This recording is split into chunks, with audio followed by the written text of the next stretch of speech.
Bismillahirrahmanirrahim. Assalamualaikum warahmatullahi wabarakatuh. Salam berbahagia untuk kita semua.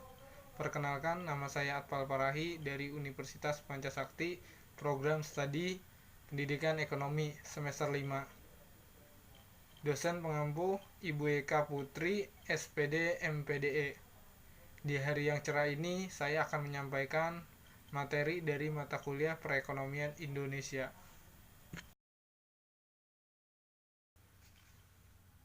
Oke, baik. Langsung saja kita ke pemateri. Di sini ada sejarah dan perkembangan perekonomian Indonesia.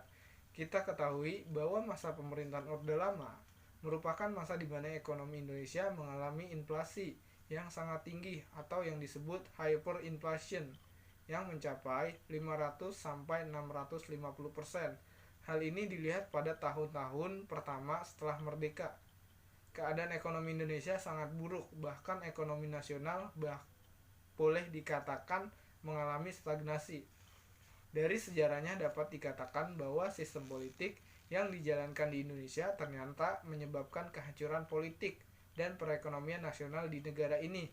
Pada tahun 1950-an, struktur ekonomi Indonesia masih berupa peninggalan zaman kolonialisasi, di mana sektor formal seperti pertambangan, distribusi, transportasi, bank, dan pertanian.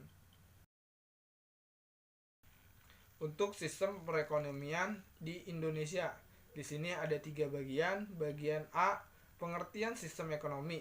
Sistem ekonomi adalah sistem yang digunakan oleh suatu negara untuk mengatur sumber dayanya baik kepada individu atau organisasi yang ada di negara tersebut.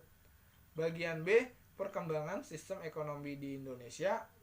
Sistem perekonomian di Indonesia sudah mengalami berbagai perubahan selama bertahun-tahun, bahkan dari tahun 1950-an sampai 1966 di Indonesia sudah menerapkan 2 sistem ekonomi yang berbeda. Bagian C, sistem ekonomi Pancasila. Sistem ekonomi Pancasila adalah sistem ekonomi yang didasarkan pada Pancasila yang di dalamnya terkandung demokrasi ekonomi, maka dikenal juga dengan sistem demokrasi ekonomi. Artinya, sistem ekonomi itu berorientasi kepada Pancasila.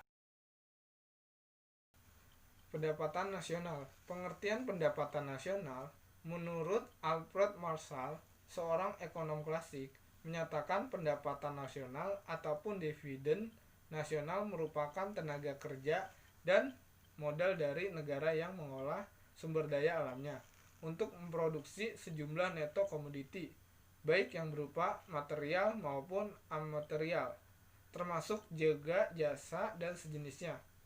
Menurut Arthur Cecil Figu, ekonom Inggris, pendapatan nasional adalah bagian dari pendapatan objektif masyarakat, termasuk pendapatan yang berasal dari luar negeri yang dapat diukur dengan uang nyata atau real.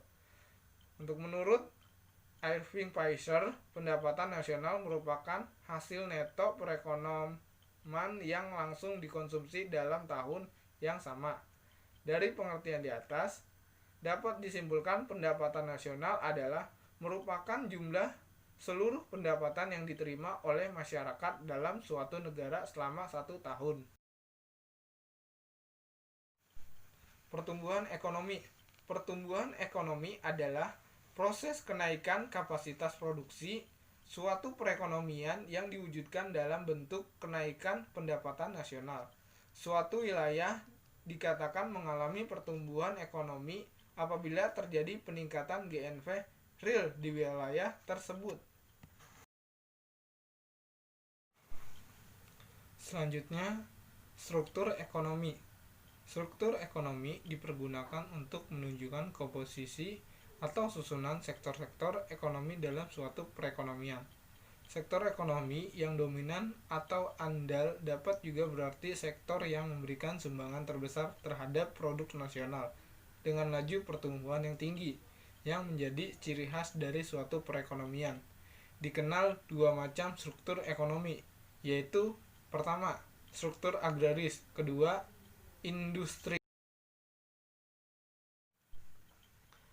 Pengertian dan indikator pertumbuhan ekonomi, pemerataan pendapatan dan kemiskinan. Definisi pertumbuhan ekonomi, pembangunan ekonomi yang berkualitas adalah pertumbuhan yang menciptakan pemerataan pendapatan, pengatasan kemiskinan, dan membuka kesempatan kerja yang luas. Indikator utama dalam mengukur keberhasilan pembangunan ekonomi suatu negara adalah laju pertumbuhan ekonomi. Untuk konsep dan definisi distribusi pendapatan. Distribusi pendapatan mencerminkan merata atau timpangnya pembagian hasil pembangunan suatu negara di kalangan penduduknya. Beberapa cara yang dijadikan sebagai indikator untuk mengukur pemerataan distribusi pendapatan. Kemiskinan. Pengertian kemiskinan ada dua, yaitu kemiskinan absolut dan kemiskinan relatif. Untuk absolut diartikan sebagai sesuatu keadaan di mana tingkat pendapatan absolut dari satu orang tidak mencukupi untuk memenuhi kebutuhan pokoknya seperti sandang, pangan, papan, kesehatan, dan pendidikan.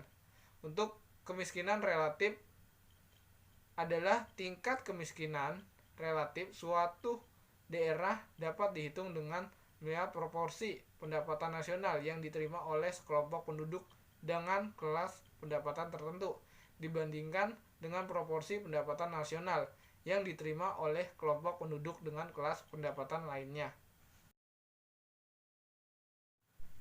Kependudukan. Pengertian kependudukan.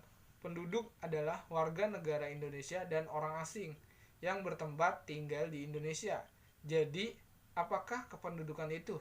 Kependudukan adalah hal yang berkaitan dengan jumlah struktur, umur, jenis kelamin, agama, kelahiran, perkawinan, kehamilan, kematian, persabaran, mobilitas, dan kualitas serta ketahanannya yang menyangkut politik, ekonomi, sosial, dan budaya. Ilmu kependudukan yang perlu mendapat perhatian kita sekarang adalah lebih menyerupai studi antar disiplin ilmu yang dipadu dengan analisis demografi yang lazim diberi istilah demografi sosial. Disiplin lain banyak berhubungan dengan demografi antara lain matematika, geografi, sosiologi, ekonomi, dan kedokteran. Ketenagakerjaan. Pengertian ketenagakerjaan.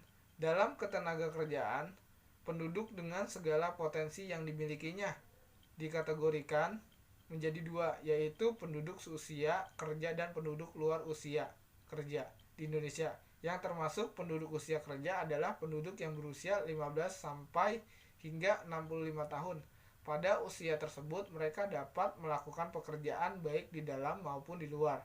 Hubungan kerja untuk menghasilkan barang atau jasa dalam upaya memenuhi kebutuhan masyarakat.